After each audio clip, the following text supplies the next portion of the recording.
مجھے میرے ساس نے مار دیا تھا۔ یہ کیا بات ہوئی کہ زندگی کی کوئی خوشی میرے پاس نہیں تھی۔ پریشان ہو کر رہ گیا تھا۔ دولت تو بہت دور کی بات ہے، کوئی گیسو کسی آنچل کا سہارا بھی نہیں تھا۔ اس نا امیدی کی کیفیت میں اپنے ایک جاننے والے عطر بھائی سے ملاقات ہو گئی۔ وہ ایسے آدمی تھے جن کو میں نے ہمیشہ خوش ہی دیکھا تھا۔ میں نے جب ان سے ان کی ہر دم خوشی کا راز پوچھا تو انہوں نے جواب دیا، بہت آسان ہے میاں، ایک شعر سن لو، اسی میں راز چھپا ہوا ہے، چلیں سنا دیں۔ میں نے بے دلی سے کہا، خوشی کی جستجو دراصل غم ہے، خوشی کو چھوڑ دے غم بھی نہ ہوگا۔ انہوں نے شعر سنا دیا۔ شعر واقعی بہت اچھا تھا اور ایک فارمولہ بتا دیا گیا تھا کہ اس پر عمل کر جاؤ تو سب ٹھیک ہو جائے گا۔ عطر بھائی، شعر تو بہت اچھا ہے، میں نے تعریف کی۔ میاں، فارمولہ بھی اچھا ہے، تم ابھی سے اس پر عمل کرو، ایک ہفتے کے بعد آ کر بتاؤ کیا ہوا۔ میں عطر بھائی کے پاس ایک خاص کام سے گیا تھا۔ اس دن میرے جیب میں کچھ بھی نہیں تھا۔ میں نے یہ سوچا تھا کہ میں عطر صاحب سے 1000 روپے لے لوں گا، اس کے بعد وہیں سے ٹیکسی کر کے راستے سے کھانے پینے کی چیزیں لے کر گھر واپس آ جاؤں گا۔ کم از کم 2-3 تک کا خرچہ چل ہی جائے گا۔ گھر میں کوئی نہیں تھا، ابھی تک شادی نہیں ہو سکی تھی۔ اب یہ بتاؤ کہ اگر 1000 روپے مل جائیں تو تم خوش ہو جاؤ گے؟ ظاہر ہے عطر بھائی، اس سے کئی کام نکل جائیں گے۔ تو بس میں تمہیں پیسے نہیں دے رہا، تم کو ابھی سے اس فارمولے پر عمل کرنا ہے۔ دیکھ لینا تم نے اس شعر کو اپنے ذہن میں اتار لیا تو پھر تمہیں کوئی غم بھی نہیں ہوگا۔ میں نے ان سے پیسے لیے بغیر اس شعر کی سوغات لے کر واپس آ گیا۔ گھر آ کر مجھے نفیسہ کا خیال آیا۔ میں نے نفیسہ نام کی ایک لڑکی سے محبت کی تھی جو یہ چاہتی تھی کہ میں اس کے باپ سے جا کر ملوں۔ میں نے اسے ایک شعر بھی سنایا تھا، میری حیات کی راہوں میں پیچ و خم ہیں بہت خوب سوچ لے پہلے جو میرے ساتھ چلے۔ نفیسہ کے باپ سے ملاقات کو میں ابھی تک ٹال رہا تھا، لیکن اب ان سے ملنا ضروری ہو گیا تھا۔ وہ ایک اعلیٰ سرکاری افسر تھے، ان کے ذریعے کوئی جاب بھی ہو سکتی۔ میں نے نفیسہ کو فون کر کے کہا، میرا خیال ہے کہ میں تمہارے ابو سے جا کر مل ہی لوں۔ ہاں ہاں چلے جاؤ، اس نے کہا، میں نے ابو سے بات کی ہوئی ہے، بس ان کو تمہارے آنے کا انتظار ہے، وہ تمہارا انتظار ہی کر رہے ہیں، تم ان سے جا کر مل لو۔ نفیسہ کے والد ایک اعلیٰ سرکاری عہدے دار تھے، بہت داغ تھی ان کی۔ ان کے پاس جاتے ہوئے جھجک ہو رہی تھی، لیکن نفیسہ نے مجبور کر کے مجھے ان کے دفتر بھیج دیا۔ اس نے اپنے ابو سے میرے بارے میں بات کر لی تھی۔ میں دوسرے دن بہترین ڈریسنگ کر کے ان کے پاس پہنچ گیا۔ وہ اپنی پوری شان کے ساتھ اپنے کمرے میں ہی تھے۔ آؤ صاحبزادے آؤ، نفیسہ نے مجھے تمہارے بارے میں بتا دیا تھا۔ جی جناب، میں اس سے زیادہ کیا کر سکتا تھا، بیٹھ جاؤ۔ انہوں نے سامنے والی کرسی کی طرف اشارہ کیا۔ میں مؤدب ہو کر سامنے بیٹھ گیا۔ زندگی میں پہلی بار ایسا انٹرویو دے رہا تھا۔ تم خدا نخواستہ میری بیٹی سے عشق تو نہیں کرنے لگے ہو؟ انہوں نے ایک ایسا سوال کیا کہ میں چکرا کر رہ گیا۔ میرا خیال ہے کہ کسی باپ نے براہ راست ایسا سوال ہونے والے دماغ سے بھی نہیں کیا ہوگا۔ شرماتے ہوئے کی ضرورت نہیں ہے، ہاں یا نہ میں جواب دو۔ عشق کیا جناب، بس نفیسہ مجھے بہت پسند ہے، میں اسے ہر حال میں خوش رکھوں گا۔ میرا خیال ہے کہ ابھی ہماری گفتگو اتنی آگے نہیں بڑھی تھی کہ تم خوش رکھنے یا نہ رکھنے کی بات کرو۔ انہوں نے کہا۔ میں ایک بار پھر چکرا کر رہ گیا۔ عجیب بے دھڑک انسان تھے۔ کام کیا کرتے ہو؟ انہوں نے پوچھا۔ جاب کی تلاش میں ہوں جناب۔ میں نے کہا، مجھے امید ہے کہ بہت جلد کوئی ملازمت مل ہی جائے گی۔ اور اس وقت تک کیا اپنی بیوی کو بھوکا رکھو گے؟ نہیں جناب، سوال ہی نہیں پیدا ہوتا، جو خود کھاؤں گا اس کو بھی کھلاؤں گا۔ جب تمہارے پاس خود کھانے کو نہیں ہے تم اس کو کہاں سے کھلاؤ گے؟ اس کی فکر نہ کریں، شادی کے بعد نفیسہ میرا مسئلہ ہو گئی، لیکن شادی سے پہلے تک تو میرا مسئلہ ہے نا۔ اور میرا مسئلہ یہ ہے کہ تم جیسے ناکارہ انسان سے اپنی بیٹی کی شادی نہیں کر سکتے۔ میرے سینے پر پرچھیاں ہی چل کر رہ گئیں۔ نفیسہ میرے لیے سب کچھ تھی زندگی میں، اب تک سوائے محرومیوں کے اور کیا ملا تھا؟ کوئی خوشی نہیں، اب وہ بھی ہاتھ سے چلی گئی تھی۔ دل چاہا کہ دور و دیوار سے لپٹ لپٹ کر آنسو بہاؤں، اور اسی وقت عطر بھائی کا شعر یاد آ گیا، خوشی کی جستجو دراصل غم ہے، خوشی کو چھوڑ دے تم بھی نہ ہوگا، کلیجے میں ٹھنڈک کی پڑ گئی۔ نفیسہ نہیں ملتی نہ صحیح، اور بھی غم ہے زمانے میں محبت کے سوا، میں کیوں ایک روگ پال کر بیٹھ جاؤں۔ خوشی کو چھوڑ دی، اور میں نے خوشی کو چھوڑ دیا۔ میں نے نفیسہ کو فون کر کے مطلع کر دیا تھا کہ میں زندگی کی راہ میں اس کا ہمسفر نہیں بن سکوں گا۔ وہ کچھ دیر کی بک بک کے بعد خاموش ہو گئی۔ شاید اسے بھی احساس ہو گیا تھا کہ اس کے باپ کا فیصلہ درست ہی تھا۔ اب زندگی کے کٹن شب و روز میں میرے سامنے تھے، گھر میں کھانے کو بھی کچھ نہ تھا، میں بھی اپنا کھانا خود ہی بنا لیا کرتا تھا، ورنہ عام طور پر سامنے والے ہوٹل سے جا کر کھا لیتا تھا۔ میں محلے کی دکان پر پہنچ گیا۔ دکاندار مجھے دیکھ کر خوش ہو گیا تھا۔ شاید اسے خیال آیا کہ میں اس کا پچھلا قرض ادا کرنے آیا ہوں۔ تنویر بھائی، چائے تو مل تو چلے گی نا؟ اس نے پوچھا۔ بس 2 منٹ میں آ جائے گی۔ نہیں بھائی، مجھے اس وقت چائے کی ضرورت نہیں، میں نے کہا مجھے تو بس 2 کلو آٹا، 1 کلو چینی، کھانے کا تیل دے دو۔ ابھی لو، پچھلا حساب تو لے کر آئے ہو نا؟ نہیں بھائی، میں تو یہ بھی ادھار لے کر جاؤں گا، میں نے کہا۔ اچانک وہ بھڑک اٹھا۔ اس کی خوش اخلاقی ختم ہوگی۔ رہنے دو بھائی، رہنے دو، کمال ہے، پچھلا قرض ادا نہیں کیا اور چلے آ رہے ہیں ادھار لینے۔ اب کیا اس محلے میں ہے بے وقوف بنانے کو، ایک میں ہی رہ گیا ہوں۔ جاؤ بھائی، کوئی اور دکان ڈھونڈو۔ اس کی بک بک سن کر بہت دکھ ہوا۔ سوچا تھا کہ سامان مل جائے گا تو 2-4 وقتوں کے کھانے ایک ساتھ بنا کر رکھ لوں گا۔ اچانک ایک بار پھر عطر بھائی کا شعر یاد آ گیا۔ خوشی کی جستجو دراصل تم ہے، خوشی کو چھوڑ دے غم بھی نہ ہوگا۔ میں نے خوشی چھوڑ دی اور کچھ لیے بغیر ہی واپس آ گیا۔ حشاش بشاش کوئی غم نہیں تھا، دل پر کوئی بوجھ نہیں تھا۔ گھر کے دروازے ہی پر نیازی صاحب کھڑے ہوئے دکھائی دے گئے۔ نیازی صاحب اپنی نوعیت کے ایک کمال انسان ہیں، بہت خوش اخلاق اور بہت ہی شاہ خرچ۔ انہوں نے ہمیشہ میری مدد کی ہے۔ ان کو دیکھ کر ایسا لگا کہ خدا نے ایسا وقت فرشتہ بھیج دیا ہے کہ مجھے یاد ہے کہ نیازی صاحب نے میرا کس کس موقع پر ساتھ دیا تھا۔ جس کوارٹر میں رہ رہا ہوں اس کا ایڈوانس بھی نیازی صاحب نے دیا تھا۔ میں ان سے جا کر لیٹ گیا۔ بھائی اچانک کیسے آ گئے؟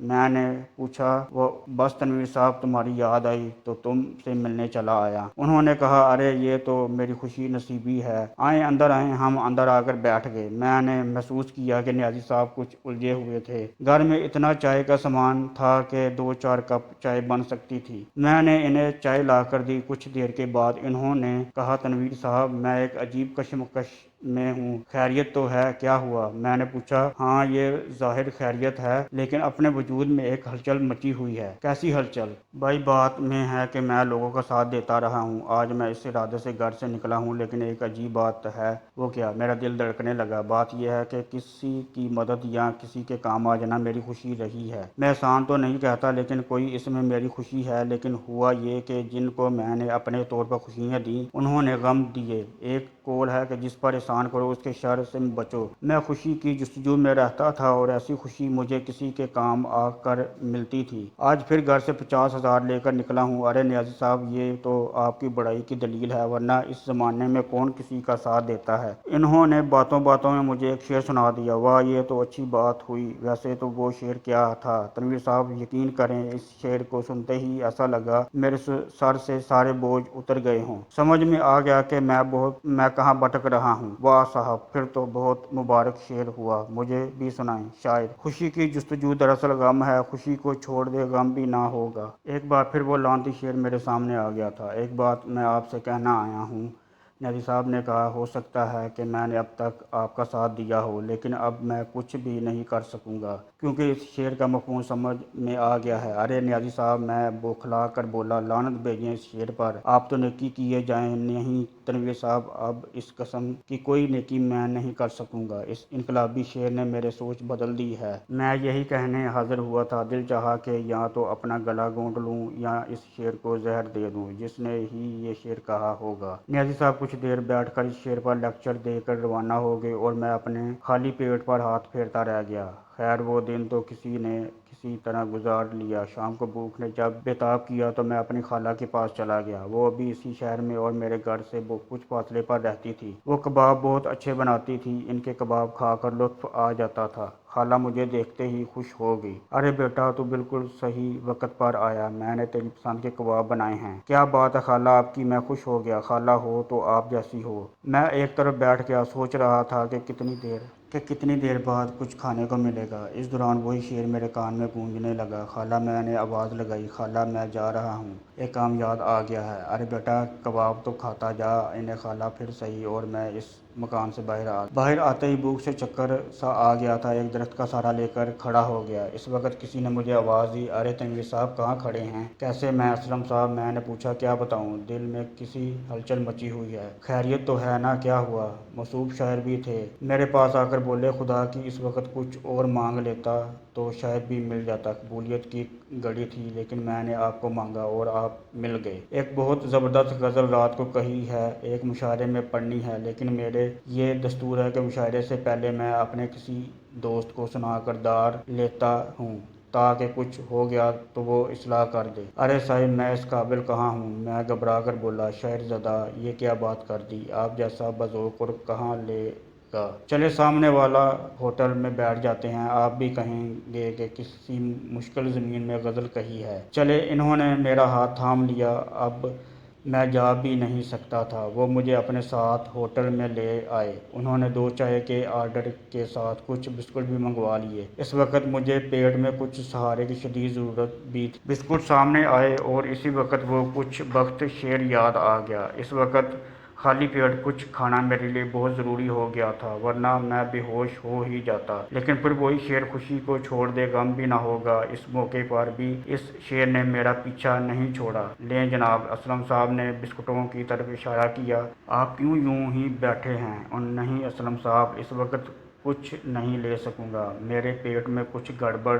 آہو، پیٹ میں گڑبڑ ہے تو آپ کو چائے بھی نہیں پینی چاہیے۔ جی ہاں، میرے جان نکلی جا رہی تھی۔ انہوں نے ایک لمحہ انتظار کیے بغیر ایک چائے کا آرڈر کینسل کر دیا اور خود چائے اور بسکٹ کھانے لگے، جبکہ میرا یہ حال تھا کہ میں غم اور خوشی کے فلسفے میں پھنسا ہوا تھا۔ اس کے بعد انہوں نے اپنی جیب سے کچھ کاغذات نکالے اور اپنی بے تکی غزل سناتے لگے۔ ایک تو غزل بے تکی اور پھر اتنی طویل جیسے پوری اردو شاعری لکھ کر آئے ہو۔ میں کچھ دیر تو بہت حوصلے سے سنتا رہا، پھر آنکھوں کے آگے اندھیرا چھانے لگا اور میں بے ہوش ہو کر لڑک گیا۔ اسلم صاحب مجھے پکار رہے تھے، کچھ اور آوازیں بھی تھیں، میرے منہ پر پانی کے چھینٹے دیے جا رہے تھے، لیکن مجھے ہوش نہیں تھا۔ نہ جانے کتنی دیر بعد ہوش آیا ہوگا۔ میں ایک بستر پر لیٹا تھا، نقاہت تو تھی لیکن اتنی نہیں جتنی پہلے محسوس ہو رہی تھی۔ میرے بستر کے آس پاس کچھ اور بستر بھی تھے جن پر مریض لیٹے ہوئے تھے۔ مجھے ہوش میں دیکھ کر ایک مہربان صورت کی نرس میرے پاس آ گئی۔ اب کیسی طبیعت ہے؟ اس نے پوچھا۔ کون لایا ہے مجھے؟ تم کہیں بے ہوش ہو گئے تھے، لوگ اٹھا کر لائیں۔ لوگ آئے ہیں، کمزوری کی وجہ سے یہ حال ہو گیا۔ ڈاکٹر صاحب کا بھی یہی خیال تھا۔ تم اب ٹھیک ہو تو جا سکتے ہو، لیکن کسی کمبخت کا دل تھا کہ وہاں سے جائے، اس لیے وہیں پڑ سوچتا رہا کہ اس طرح کیسے گزر بسر ہوگی۔ اچھا تھا کہ گاؤں میں ہی رہتا، ابا کی بات مان لیتا اور آنسا سے شادی کر لیتا۔ کیا ہوا جو وہ میٹرک پاس تھی، ابھی بھی کچھ بھی نہ بگڑا تھا، اس لیے اسپتال سے نکل کر سیدھا 5 سال بعد گھر پہنچا اور ابا کے قدموں میں سر رکھ دیا۔ جوان بیٹے کو سینے سے لگانے میں دیر انہوں نے بھی نہیں کی تھی، ابھی تو کھڑی ٹیکسی کا کرایہ بھی ادا کرنا تھا اور امی کے ہاتھ کا بنا کھانا میز پر منتظر تھا۔ کیا ہے نا، خالی شعر کہنے اور سننے سے پیٹ نہیں بھرتا۔ اب گھر میں سب کے ساتھ رہ سکون سے رہوں گا اور ابا کے ساتھ زمینوں پر جایا کروں گا۔ جوانی میں جاب کرنے اور خود سے اپنے پاؤں پر کھڑا ہونے کا جنون بھی ختم ہو گیا اور دوستوں کی مصیبت میں دوستی بھی دیکھ لی۔